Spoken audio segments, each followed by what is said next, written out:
Assalamualaikum warahmatullahi wabarakatuh. Apa kabar anak-anakku semua? Mudah-mudahan kalian dalam keadaan sehat walafiat dan Bapak selalu mendoakan untuk kalian semua dan selalu menjaga protokol kesehatan. Ayah dan Bunda sebagai pendamping putra dan putri siswa-siswi SDIT Mawadah level 5, mudah-mudahan juga saya berdoa mudah-mudahan senantiasa selalu dalam lindungan Allah Subhanahu wa taala. Baik, untuk materi PAI dan budi pekerti hari ini yaitu tentang bertayamum dan juga tentang bagaimana tata cara bertayamum sesuai apa yang sudah diajarkan ataupun dicontohkan oleh baginda Rasulullah sallallahu alaihi wasallam. Baik, perhatikan dengan cermat kepada seluruh anak-anakku bagaimana tata cara kita bertayamum. Apa sih tayamum itu? Nah, tayamum adalah secara singkat saja sebagai pengganti wudhu itu dengan menggunakan air. Kita kemarin wudhu dengan menggunakan air. Sekarang ada ya istilah bertayamum. Bertayamum sebagai pengganti wudhu. Ya, ketika kita ingin sholat. Nah, selanjutnya bertayamum dengan menggunakan apa? Tentunya bertayamum dengan menggunakan tanah yang berdebu. Debunya inilah yang akan kita jadikan sebagai bahan untuk bertayamum. Namun demikian kita harus memastikan terlebih dahulu teman-teman, apakah debu itu mengandung najis atau tidak. Nah, kita paling tidak kita periksa dulu. Kalau memang kita sudah yakin bahwa debu tersebut tidak mengandung najis, maka silakan kita untuk bertayamum. Nah, debunya ini bagaimana atau sebanyak seberapa Ustaz? Nah, debu ini tidak usah terlalu banyak-banyak teman-teman. Ya, ketika kita ingin bertayamum, ingin sholat, silakan ambil saja secukupnya. Ya, dengan menggunakan apa? Sendok teh makan pun boleh. Ya, kita ambil debu tersebut dengan menggunakan 1 sendok teh, kita tuangkan ke dalam di atas kertas, maksud apa? Di atas kertas, ya bukan di dalam kertas. Di atas kertas kita tuangkan, ya. Kita yakin bahwa debu tersebut tidak mengandung najis dan sah untuk bertayamum, silakan teman-teman untuk bertayamum. Ya. Nah, bagaimana cara bertayamum? Tolong diperhatikan dengan cermat ya buat teman-teman semua. Tentu sebelum kita bertayamum, alangkah lebih afdolnya, lebih baiknya kita membaca niat untuk bertayamum. Ya, niatnya apa? Ya, tolong diperhatikan dan dengarkan baik-baik. Bismillahirrahmanirrahim.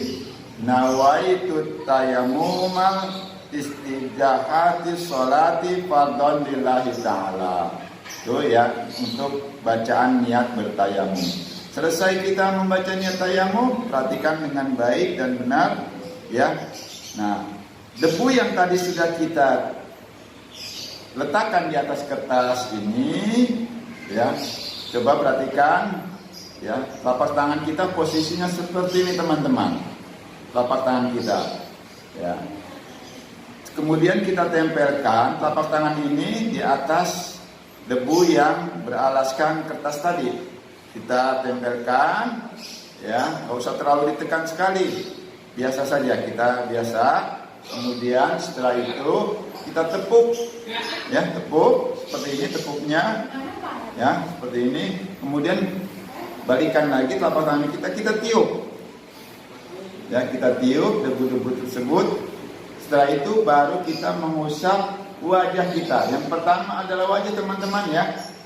Yang wajah yang pertama itu kita usap wajah kita, lihat kemari ya, dengan menggunakan tapak tangan kita. Selesai, cukup hanya 1 kali teman-teman. Tidak seperti dengan wudhu dengan menggunakan air, kita seperti ini. Tidak ya, cukup sekali. Ya, Bapak akan ulangi kembali. Ketika kita ingin bertayamum, tempelkan tapak tangan kita di atas debu tadi yang beralaskan kertas ataupun koran dan sebagainya, cukup seperti ini ya, kita tekan, kemudian kita seperti ini tangannya ya, atau ada yang begini juga boleh ya, tidak apa-apa. Kemudian setelah itu kita tiup. Agar kenapa? Agar debu-debu yang menempel, yang terlalu banyak mungkin barangkali di telapak tangan kita ya, itu agak sedikit mengurangi. Jadi sisa-sisa debu yang tadi masih menempel di telapak tangan kita, itulah yang akan kita untuk bertayamum. Kemudian usapkan wajah kita yang pertama. Seperti ini teman-teman ya. Ya, mengusapkan wajah. Seperti ini. Ya. Paham? Oke. Selanjutnya yang kedua adalah apa? Yang kedua adalah mengusap kedua tangan kita. Bagaimana caranya mengusap kedua tangan kita ketika bertayamum, teman-teman? Ya, tolong diperhatikan lagi. Kita ambil lagi debu yang tadi. Kita ambil debu yang kita ini seperti ini. Boleh seperti ini tadi, sebagaimana yang pertama kita tiupkan.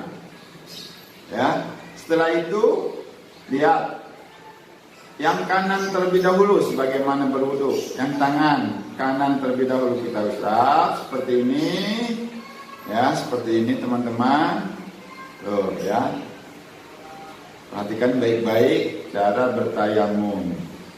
Selesai, baru yang kiri. Caranya seperti ini. Terus sampai dengan ya siku lewat sedikit tidak apa-apa. Seperti ini. Ya, selesai.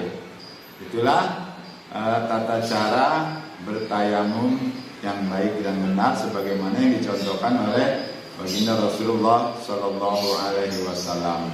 Nah, selanjutnya kenapa sih kita harus bertayamum? Bertayamum ini digunakan ketika dalam keadaan musim kemarau yang berkepanjangan, teman-teman ya.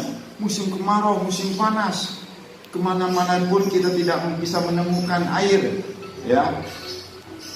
Kemana-mana juga tidak kita bisa membeli air, semua dalam keadaan kekeringan.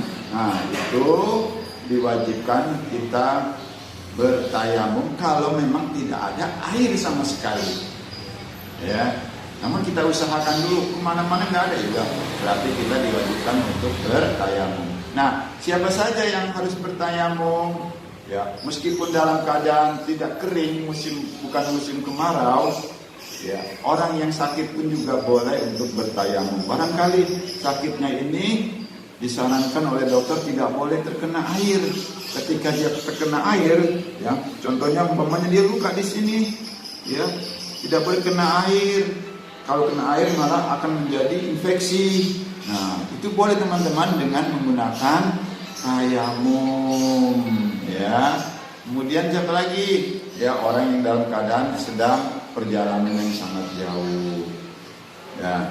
Selanjutnya buat teman-teman, ya, untuk bertayamum ini Bapak harapkan walaupun dengan singkat ini teman-teman bisa memahami dan juga bisa mempraktikkan bagaimana tata cara bertayamum yang baik sebagaimana yang tadi telah Bapak contohkan untuk teman-teman semua. Nah, mudah-mudahan dengan penjelasan yang singkat ini teman-teman bisa memahami. Yang terpenting adalah kita mengamalkannya. Ya, cara bertayamum seperti tadi. Cukup sekian, mohon maaf lahir dan batin. Wassalamualaikum warahmatullahi wabarakatuh.